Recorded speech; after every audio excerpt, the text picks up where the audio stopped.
हमारे देश का विदेशी मुद्रा भंडार यानी FDI एक बार फिर इतिहास रचते हुए 698.19 अरब डॉलर पर पहुंच गया है।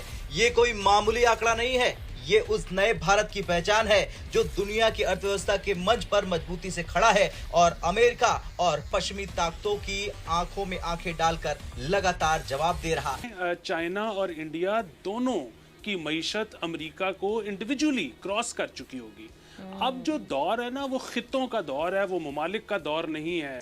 इंडिया ये माइलस्टोन अचीव करने के बाद अब दुनिया का 4th कंट्री बन गया है कि जिसके इतने फॉरेक्स रिजर्व्स हो चुके हैं है कि इंडिया आईटी सेक्टर के अंदर, एक्सपोर्ट के अंदर एक अहम किरदार अदा कर रहा है और एक बड़ी इकोनॉमी आईटी की वजह से भी बन रहा है। पाकिस्तान एक ऐसा मुल्क जो कि IMF से चंद बिलियन डॉलर्स लेने के लिए कर्जे के हवाले से कई मीटिंग्स करता है, वो इस पोटेंशियल को एक्सप्लोर नहीं कर पा रहा। दरअसल भारतीय रिजर्व बैंक यानी कि RBI ने ताजा आंकड़े जारी किए हैं, जिसके मुताबिक 25 जुलाई को खत्म हुए हफ्ते में भारत के विदेशी मुद्रा भंडार में 2.7 अरब डॉलर का जबरदस्त बढ़ोतरी हुआ है। यह सीधा संकेत है कि भारतीय अर्थव्यवस्था पर न सिर्फ घरेलू निवेशकों का भरोसा है, बल्कि विदेशी निवेशक भी भारत में जमकर पैसा लगाने के लिए बेताब है। तो हम खत्म है इंडिया से, इंडिया से हम तुम्हारे में कुछ भी नहीं है। कंगले हो गए हैं। मुल्क है वो इतना बड़ा, हम कंगले हो गए हैं। एक बॉम्ब गिराएंगे ना तो उसके बाद हम सारे यहाँ पे खुद ही मर जाएंगे। इस कंट्री का हुक्मरान मांगने वाला खुद मांगता होगा तो उसकी वो कंट्री क्या होगी, पहले मुझे ये बताएं। बाहर में जाए शहबाज शरीफ, बाहर में जाए नवाज शरीफ, बाहर में जाए, हमें चाहिए भाई जी, हमें तरक्की दे दो। कोई बंदा हमारे ऊपर ला के दे दो जो अक्लमंद हो, जिसको काम करने का पता हो, जिसे अपने जेब में भरने का ना पता हो, जिसे ये ना हो कि मैंने अपने खानदान को आगे लाना है, जिससे IMF के साथ हमारे स्पेशल ड्राइंग राइट्स यानी SDR भी 126 मिलियन डॉलर बढ़कर 18.8 अरब डॉलर हो गए हैं। इसके अलावा IMF के साथ भारत की रिजर्व पोजीशन भी 4.75 अरब डॉलर तक पहुंच गई है। ये बताता है कि भारत अब IMF के सामने झुकने वाला नहीं, बल्कि वहां अपनी शर्तों पर खड़े होने वाला देश है। RBI समय समय पर विदेशी मुद्रा भंडार में हस्तक्षेप करता है, लेकिन इसका मकसद किसी विशेष विनिमय दर को बनाए रखना नहीं, बल्कि बाजार में स्थिरता और अनुशासन लाना है। पश्चिमी देश और अमेरिका जहां अपनी करेंसी को बचाने के लिए आक्रामक कदम उठाते हैं, वहीं भारत चुपचाप लेकिन रणनीतिक तरीके से रुपए की मजबूती बनाए रख रहा है। इंडिया तरक्की कर रहा है जनाब।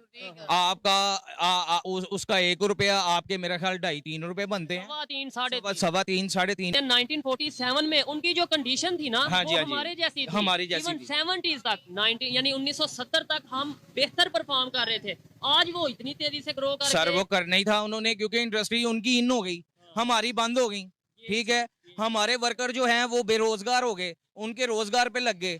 बुलेटिन में साफ कहा गया कि FDI फ्लो में भारत दुनिया में 16वें स्थान पर है और 2020 से 24 के बीच भारत ने डिजिटल इकोनॉमी में 114 अरब डॉलर का ग्रीनफील्ड निवेश आकर्षित किया, जो ग्लोबल साउथ में सबसे ज्यादा है। ये उस डिजिटल इंडिया का नतीजा है जिसे कभी पश्चिम देश और अमेरिका आज भी मजाक में लेते हैं और आज अपनाने की कोशिश कर रहे हैं। मई 2025 में विदेशी पोर्टफोलियो निवेश यानी FPI ने भारत में 1.7 अरब डॉलर का शुद्ध निवेश किया। 1991 में, यानी आप समझ लें 90s के डेकेड में, इंडिया की वो हालत थी कि खाने को रोटी नहीं थी और पहनने को कपड़ा नहीं था और बेतहाशा गुर्बत थी, बहुत ज्यादा पॉवर्टी थी।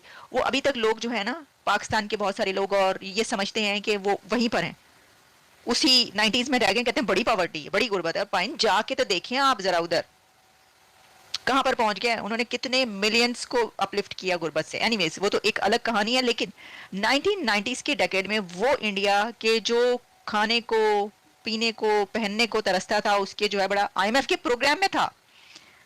आप देखिए वो कहां पर पहुंच चुका है। ये माइलस्टोन भारत ने पहली बार हासिल किया है। ये लगातार तीसरा महीना है जब विदेशी निवेशकों ने भारतीय इक्विटी को चुना। कारण बना भारत पाकिस्तान युद्ध विराम, अमेरिका चीन व्यापार संघर्ष में ब्रेक और 2024-25 की चौथी तिमाही में बेहतरीन कॉर्पोरेट आय, यानी राजनीतिक और आर्थिक मोर्चे पर भारत की स्थिरता ही विदेशी निवेशकों का भरोसा जीत रही है। पता हो कि मैंने अपने नौजवानों को आगे लाना है, जिसे पता हो कि मैंने मुल्क के लिए कुछ करना है। हमारी तरफ से वो इमरान खान हो, शहबाज शरीफ हो, नवाज शरीफ हो, जो मर्जी बंदा हो, हमें इससे गर्ज नहीं है कि बंदा कौन हो। इतनी रेपुटेशन हमारी पूरी दुनिया के आगे जो है खत्म हो गई है, गिर गई है। लोग हमें China, Japan, Switzerland, India cross कर जाएगा। वो स्विट्जरलैंड को आप देखिएगा, कुछ दिनों में खबर आएगी उसने स्विट्जरलैंड को क्रॉस कर लिया। मतलब क्या पता भाई, कुछ भी हो सकता है। हाँ, ऐसे ही है। वो तो इसी तरीके से तरक्की कर रहे हैं भारतीय जो है, वो ऐसे ही तरक्की कर रहे हैं। वो कुछ दिनों में खबर आती है यहाँ पे पहुंच गए, फिर पता चलता है यहाँ पर पहुंच गए। तो ये तो ऐसे ही है। तो ये एक ऐसी खबर है जिससे पता चलता है, देखिए उनकी मेहनत भी बहुत बहुत ज्यादा हार्ड वर्क कर रहे हैं वो। और हमें डेली बेसिस पे जो खबरें आती है कैसी एग्रीमेंट्स उनके हो रहे हैं, दुनिया में क्या क्या बड़े से बड़ा एग्रीमेंट हो रहा है, प्रोग्रेस जो है वो कमाल की उनकी जा रही है, पीक पर उनकी प्रोग्रेस है इंडिया वालों की। आरबीआई की मासिक बुलेटिन ने एक और धमाकेदार आंकड़ा जारी किया कि अप्रैल 2025 में भारत की सकल प्रत्यक्ष विदेशी निवेश यानी एफडीआई 8.8 अरब डॉलर पहुंच गया है, जबकि मार्च में ये सिर्फ 5.9 अरब डॉलर था। और सबसे खास बात यह है, एफडीआई मुख्यतः मैन्युफैक्चरिंग और बिजनेस सर्विसेज सेक्टर में आया है। मतलब भारत सिर्फ कंज्यूमर मार्केट नहीं बल्कि उत्पादन का ग्लोबल हब बनता जा रहा। $700 बिलियन कोई कम बात नहीं होती है भाई।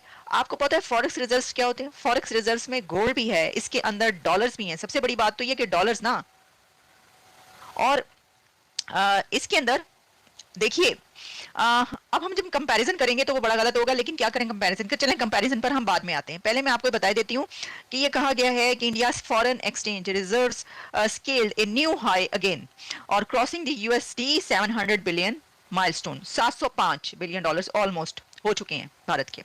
According to latest data from the apex bank, India's foreign currency assets जो है उसकी बात की जा रही है। The largest component of forex reserves जो हैं वो were at USD 616 billion dollars. ये जो मैंने आपको कहा ना 12 बिलियन डॉलर्स का इजाफा हुआ है, 616 बिलियन डॉलर्स पे थे, लेकिन अब यहां तक पहुंच चुके हैं।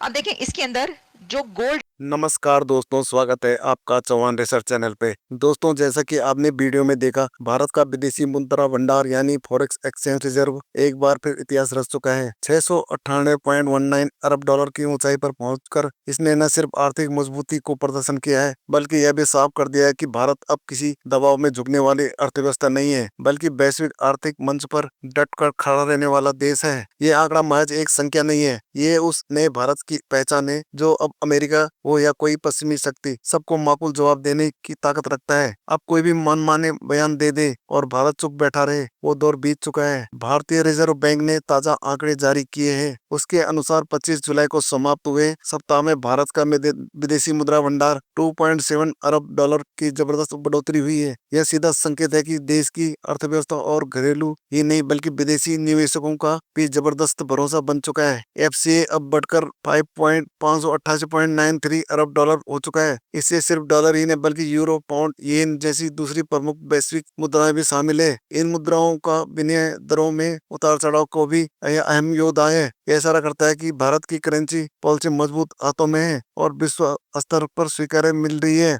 भारत के पास अब 85.7 अरब डॉलर का सोना है, जो कि इस बार 1.2 अरब डॉलर की बढ़ोतरी दर्शा रहा है। याद रखिए, सोना सिर्फ गहनों की चीज नहीं है, ये देश की आर्थिक सुरक्षा का भी सबसे भरोसेमंद कवच है और भारत इसी कवच को लगातार मजबूत करता जा रहा है। वह आईएमएफ भारत का रिजर्व पोजीशन भी अब 4.75 अरब डॉलर तक पहुंच जा चुके हैं। इससे सीधा मतलब है कि भारत अब आईएमएफ के आगे झुकता नहीं है, अपनी शर्तों पर खड़ा रहता है। अब अगर हम अपने पड़ोसी मुल्क पाकिस्तान की बात करें तो तस्वीर एकदम उलट है। वहाँ की सरकार आईएमएफ के दरवाजे पर कटोरा लेकर घूमती रहती है, शर्तें मानी जाती है, सब्सिडी हटती है, महंगाई बढ़ती है, लेकिन फिर भी हालत संभलते नहीं है। जहाँ एक और भारत आर्थिक आत्मनिर्भरता और वैश्विक लीडरशिप की दिशा में आगे बढ़ रहा है, वहीं पाकिस्तान कर्ज में डूबता जा रहा है। दोस्तों, आज के लिए इतना ही, मिलता है अगली वीडियो में, तब तक के लिए जय हिंद।